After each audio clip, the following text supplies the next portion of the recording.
lock the room.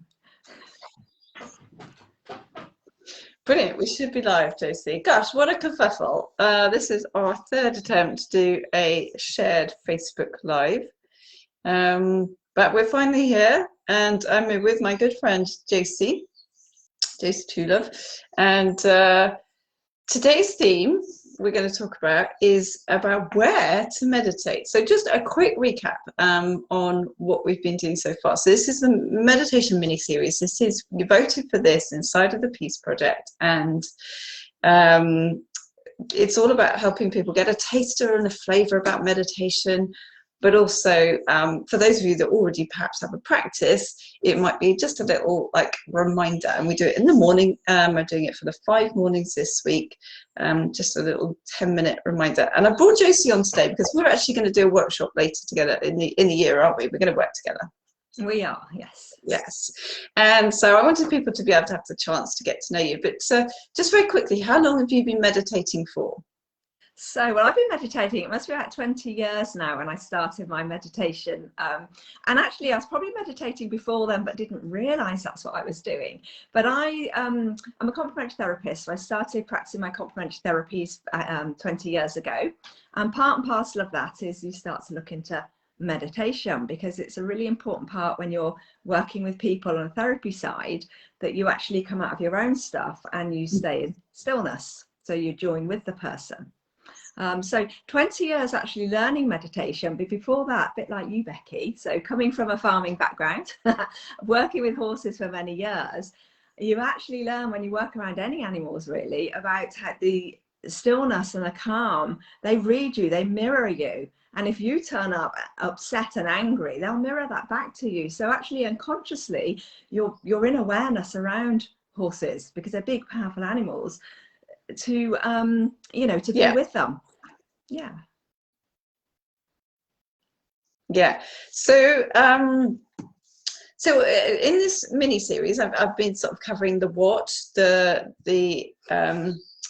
going to be covering the when, the how, but today I wanted to talk about the where. So tell me, in your experience, what have you learned from your meditation journey, 20 years of meditation, about a very basic question about where do you do your meditation practice? So, well, like many people, I started my journey off doing various types of meditation, where I believed you had to have journey, I believed you had to have experiences, and the more experiences, the more spiritual you were. And I tried so hard to meditate, and I would take my candles and my chair and my cushion and make this environment, and I never had time. And then when I learned the mind calm meditation and I learned the awareness-based meditations, I realized actually you can do this anywhere, and it's certainly not about the experience, because many times the experiences are happening in the mind can actually just be thoughts and energy moving. It actually means absolutely nothing. So through my journey of learning awareness-based meditation, I now know that you can meditate absolutely anywhere. It doesn't matter where. But the important point is when we start meditation, is to, I think, forming habits is very useful, because the mind is so used to controlling us that my mind will always go, oh, Josie, you're far too busy to meditate. And as soon as I see that thought, I'm like, no, I'm not. And I'll sit down wherever I am, even if I just do a minute, just bring myself back to honest, and then I carry on. And so I think it's very useful if anybody's starting out in meditation to actually have a habit maybe of a time. So I do mine every morning before I get out of bed, because I know once I'm out of the bedroom that I'll get busy. So I do mine before I get out of bed, and generally as I'm going to sleep, when I'm in bed again. And then anything else during the day is a bonus. So I know I've started my day with the right mind frame, and I'm finishing my day with the right mind frame. And then I try and bring in, I use it with my eyes open all the time. So I'll do it while I'm walking around, so I don't have to have a place. I'm just in awareness of what's going on in my mind. And when I'm getting busy or stressed or caught up in stuff, I'm like, oh, breathe, stop. And you can even, I actually recommend people, you can even go and meditate on the toilet. Some people For some mums, it's the only place they get that's quiet away from the kids is to shut the bathroom door. Or people at work when they're really, really busy. You know, the only quiet place they can go away from it all is to go into the toilet and shut the door. So it really doesn't matter where you meditate. You can meditate anywhere. So. Yeah, and I think this is a really important point, because you touched on it, is that a lot of people think that you need to have this like perfect setup, you know, you need to have a quiet space. I'm like you, I do it in bed before I get up, because I'm like you, if I've got a busy day, I'll get up and I'll get on with my day. It's not always that easy to find time to sit back down again. But also, and I remember you saying this before, like I need that time in the morning to put me in the right mind frame. And I remember you saying, you notice in your body and what's going on for you if you haven't done your meditation practice, because your day's all like jittery and it doesn't flow. And I'm completely the same. You know, that for me is just gets me into the right frame of mind, gets me into the right zone, and sort of sets me up for the day, that morning practice. And then like you, anywhere, absolutely anywhere. So yesterday I sat down in the yard. I can't remember, I was between jobs or something like that, and I really, really wanted to connect into stillness. I really wanted to hear my inner wisdom, my inner voice. And so I just sat down in the yard, leant up against the aged house, and just closed my eyes for 20 minutes. If anyone had seen me, it probably looked a bit weird, but I don't care. I really don't care.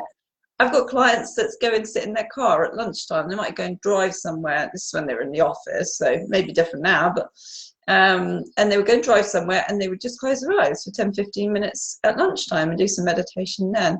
And yeah, so anywhere. And also, of course, you touched on the horses, but you can do meditation with your eyes open. So I described on Monday that my favorite definition of meditation is single point focus.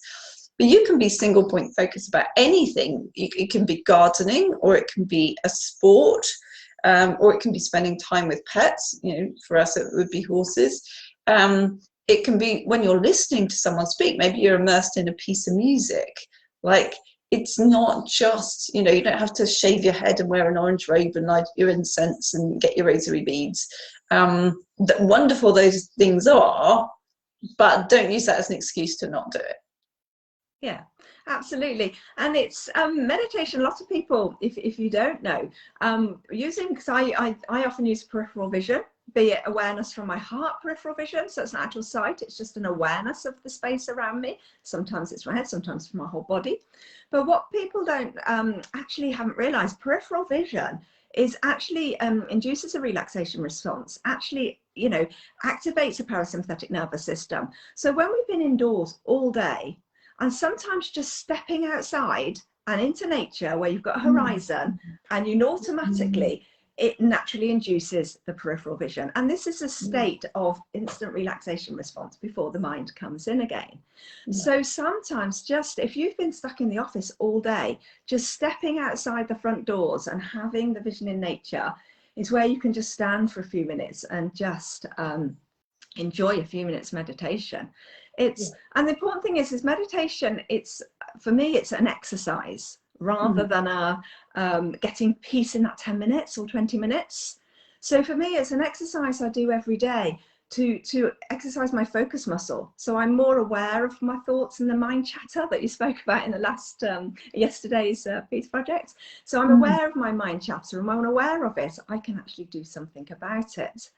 So so yes, I see it as an exercise. So it's my exercise every day, sitting, either sitting with my eyes open, sitting, standing, sort of, but spending that 10-20 minutes every day, twice a day, is my exercise for the rest of the day, so I don't get caught up in the mind. Yeah. And then it comes along so that when something does happen, when chaos does hit, you have the mental strength to actually stay in calm while you go about dealing with it. So the important thing is not having to find the exact right place, and oh my God, I've got to have cushions, and I've got to sit this way, and I've got to be like this and have all this equipment or space. Actually, it's doing it. Yeah. I mean, I'll just tell you a quick story of a lady on my course, Mind Count course, who was, I just don't have time to meditate. My day is so busy. And I said, what do you do first thing in the morning? She says, well, I have to feed the dogs and I have to sit and wait for them to eat. And then I carry on. I'm like, what do you do while your dogs eat? She's like, oh, I could meditate. And she could use that 5 minutes to sit and just be in herself. And there's her time. We often don't see the spaces we have in our day where we can actually just bring in a meditation technique. And it's high quality time. And one time I think is a really valuable time to actually up your meditation practice is when you're sick, you know, and you're off or at work, or, you know, you're needing to sort of have a lie-in and day in bed. So that's a great time. Yeah, because if the mind is busy, the body is busy. It can't heal. The other great time, I would say, is if you're an insomniac and you can't sleep, or you wake in the middle of the night. You know, rather than fretting and tossing and turning and stressing about the fact you're not sleeping, just use it as meditation time. You know, I'm waking up at 5 o'clock in the morning at the moment because it's light at 5 in the morning. I'm getting in a good couple of hours meditation before I get up. You know, it's just a really valuable resource to me. So, so yeah, do it anywhere. Yeah, you agree? And you can do it anytime. And what I will say is that if you're new to meditation, just make it easy for yourself. Whatever makes it easy. So if having a ritual of like somewhere you sit and lighting a candle just makes it easier for you, do it, because I think it's better to have the benefits of meditation, but don't let that limit you. Challenge yourself, and that's the homework I'm going to set for people today, is to challenge yourself to do it anywhere. And I loved what you described about your focus point for you is like this wide open awareness. It's like peripheral vision. Do that throughout your day. And I'd love to hear from people what their comments are, what their experience is, and what they've learned from that challenge of being able to do meditation anywhere. Yeah, lovely. And just watch out for that little a thought in the mind that goes, oh, too busy to meditate today. And that's the moment to go, no, I'm not. I'll just do 30 seconds. Brilliant. Well, thank you for joining us, Josie. So we're going to be together in August, aren't we? Middle of August, 14th and 15th of August. You're going to travel down from the West Country and join us here in Sussex. And we're actually going to run a 2-day retreat with horses out in nature, just walking people through. If they've never done meditation before, we're going to walk them through the process of learning a meditation technique. And we're going to give people lots and lots of time to practice. And with horses, because we can and we love them and they're great at we're great at that, being in that space, that wide open space. So they're great teachers. So yeah, looking forward to that. I can't wait. And it's actually wonderful also for anybody who's experienced at meditation to actually have the experience to feel what it's like to be around the horses while you're meditating, and feel what the horses, you know, just connecting in with that oneness is wonderful. So I'd love to see. I'll link in the comments for people if they want to join us. Or they've got any questions to get in touch. Well, have a wonderful day, Josie. It's been great to talk to you. And you. And we will catch up soon, everyone. And see you all tomorrow. See you soon. Bye.